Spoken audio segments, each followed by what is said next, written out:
4 to the London Broncos 0. Disaster for Mike Eccles and the Broncos, having been competitive against some of the bigger teams in Super League this year that have fancied going down to the jungle. It was not to be. A pretty mediocre display, it has to be said, on the whole, by the London Broncos. As for Craig Lingard, he will be delighted not only to win, but to get the nil and to score so many points as well. It's a confidence builder for them before they head off to the Lee Sports Village. It started brilliantly well, didn't it? Westerman back in the side. He's a massive player for the Castleford Tigers, is Joe Westerman. Great to have him back. Another 124-ish metres in this game. You know, great in defence. Over it goes to Miller. Miller, on it goes to Texoy, and off he goes down the left-hand side.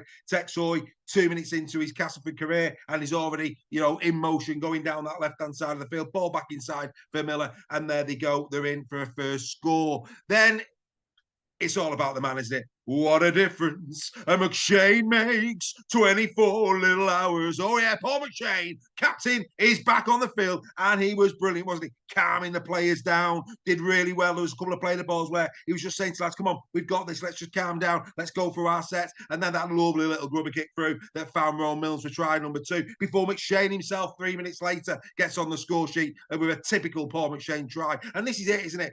After that Miller try, London were in the grind, but then once we hit minute 25, the next 25 minutes in the game is disaster, absolute disaster for the London Broncos. The Milnes try, then the McShane try, then it's another Westerman out to Miller, out to Hoy combination, off he goes again. Tex Hoy down the left-hand side. This time it's Alex Miller who is the recipient for another easy score. Then, of course, we've got the 2 Innis Senior tries either side of half time. The first one, the big don't argue on James Meadows. Get out of the way. I'm going in. He's in great form, isn't he? Innis Senior. And then, of course, in the start of the second half, minute 43, he's in again, a lovely lofty kick over the top from Miller, who had a really good game for Castleford, it has to be said. And there's Innis Senior again, plucking it out the air. I'll have another try before his brother gets in on the act. Of course, a Ron Milnes grubber kick this time through the line, and there is Lewis Senior. Like I say, a real variety of tries on the run, grubber kicks over the top, little dummy half runs from Paul McShane. This is good. This is really good if you're a Castleford Tigers fan. For the first time,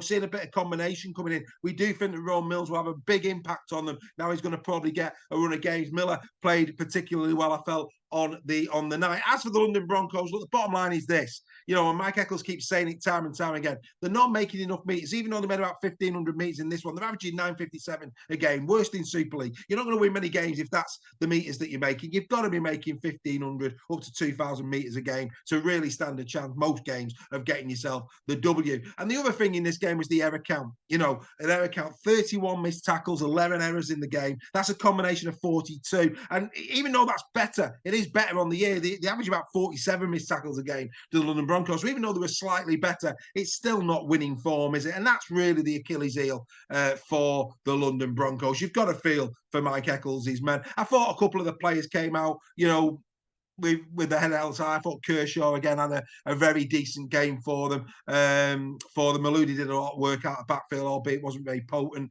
But yeah, I mean, it's just not looking good now for London. Final Whistle podcast has been recorded, and many people are thinking, are they going to get a result? And, it's got to be said, if this is how they're going to play against Castleford, you do think, I've been very optimistic about London getting a W this year, but, let's be fair, this does not bode well for the London Broncos. But as for Castleford Tigers fans, they've waited. They got that win against Salford, really grindy win. This was a better win, a really assured win. And I'm sure the fans at the Jungle would delight to see their team for once on the front foot, and they did play very, very well. The back line was all, really, really solid. I mean, every single one of them. They had a field day, including the second row, as Elza Kem, 124 metres, Hoy 184, Senior 172. That one's Innis Senior, 114 from Watts, actually, down the middle. That's a good effort from Wattsy, no doubt about that. Mellor got 178. Corey Hall on his debut, 138. So like I say, they just overran on the edges. That was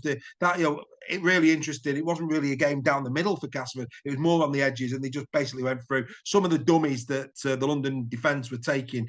Quite simply, I'm not being funny, but nah, that ain't good enough, I'm afraid. It was a bad night at the office for the London Broncos. And I think it's Leeds next for them. So, yeah, that's going to be a big game, isn't it? I think that's down in London. So, hey, there you go. Well, well done to Castleford Tigers. What can you say? Who am I giving the man of the match to? Well, I'll tell you now, I have to do it. I have to do it. I've been giving Texoy pelter after pelter after pelter. I'm going to give him man of the match. The amount of expectation, he had such a torrid time at Hull FC, didn't he? And everybody's thinking, oh, and I even made a joke about it. Castleford just got a little bit more of a cold. But, he made me words. Yes, it's only his first game, but a brilliant debut from Texoy. The way he carried the ball, 2 really, really good runs there to get it on. A really assured debut from Texoy. So I'm going to give Texoy the 3 points. Well done, Tex, on a really fine debut. I'm going to go 2 for Milnes. This was a close one between Milnes and Miller. I think they were both really good in this game. Very similar games as well. But because, of course, Milnes got 6 kicks from 7 as the person who takes the goals. But also he did a bit more in defence as well. So that's why I'm just edging it to Rowan Milnes in terms of the 2 points. And the 1 point I'm going to go for the man that returned, Paul McShane, back from injury. Fantastic captain's performance. Brilliantly taken try. Lovely little grubber kick for the Milnes try. He brought a calming presence on the field of play, did Paul McShane. And for me, that deserves note. So I'm going to give 1 point to Paul McShane. 3 for Hoy, 2 for Milnes, 1 for Paul McShane. Do you agree? You Castleford Tigers fans out there, do you agree with that? And, who would you give your 3-2-1 to? As for the London Broncos, your fans out there, where's your first win coming from? Are you going to get a win this year? What were your thoughts on the game? Yes, there's moments, again, they were in the grind for the first 20 minutes, but quite simply, they're falling away more often than not in the second half. And that 25-minute period from 25 to 50 minutes when, let's be fair, they put 34 points on you. I'm trying to do you a favour there. 34 points on you in a 25-minute period. Well, that's over a point a minute. That's not great. And that's where the game was won and lost. The Castleford Tigers 40, London Broncos zippity-doo-dah. That's been in the sheds. We'll be back a little bit later in the day. Bye for now.